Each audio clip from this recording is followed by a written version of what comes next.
छत्तीसगढ़ी गाने देखने के लिए हमारे YouTube चैनल को सब्सक्राइब करें और नए अपडेट्स जानने के लिए बेल आइकन के बटन को क्लिक करें।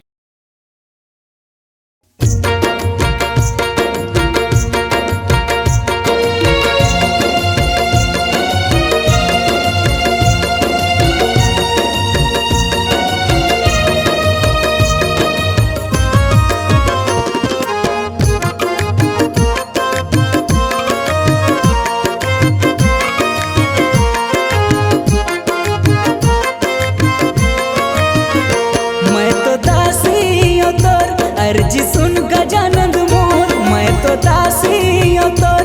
अर्जी सुन गजानंद मोर, दुख भारी हैगा।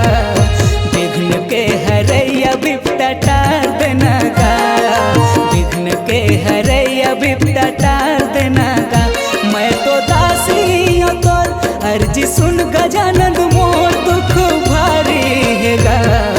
विघ्न के हरैया बिपता टार देना गा, विघ्न के हरैया बिपता टार देना गा।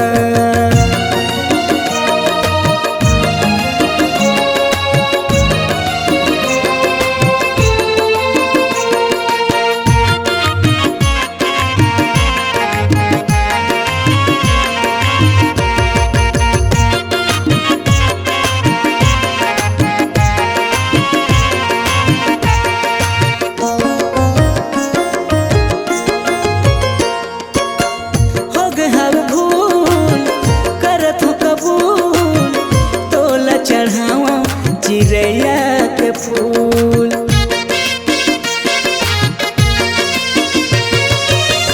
हो गए हव भूल, करत हूँ कबूल। तोला चढ़ाओ चिरैया के फूल, तोला चढ़ाओ चिरैया के फूल। मैं तो दासी हूँ तोर, अर्जी सुन गजानंद मोर। मैं तो दासी हूँ तोर, अर्जी सुन गजानंद मोर, दुख भारी हैगा।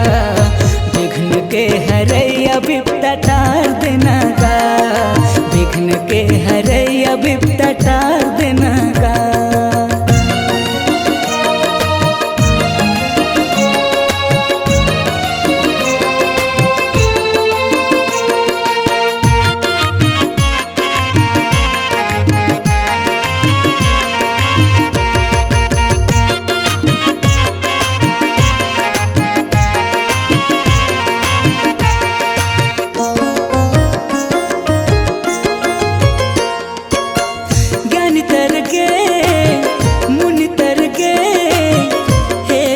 राजा महूल तार ले,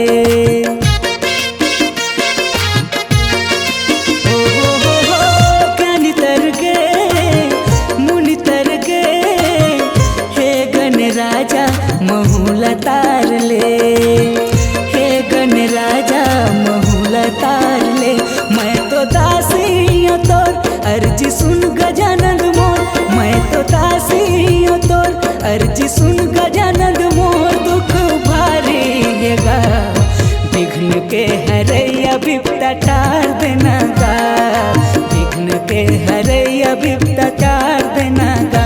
मैं तो दासी हूँ तोर, अर्जी सुन गजानंद मोर, दुख भारी हैगा। विघ्न के हरैया बिपता टार देना गा, विघ्न के हरैया बिपता टार देना गा, विघ्न के हरैया बिपता टार देना गा, विघ्न के हरैया बिपता टार देना गा, विघ्न के हरैया बिपता टार देना गा।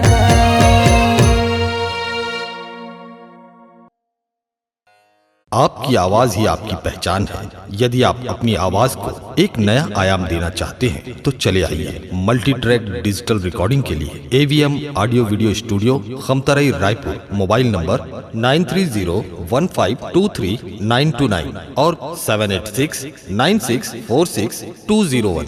यदि आप नए एवं पुराने गीत सुनना चाहते हैं तो avmgana.com में जाकर गाना फ्री डाउनलोड करें और YouTube चैनल में AVM गाना और KK कैसेट्स को सब्सक्राइब करें।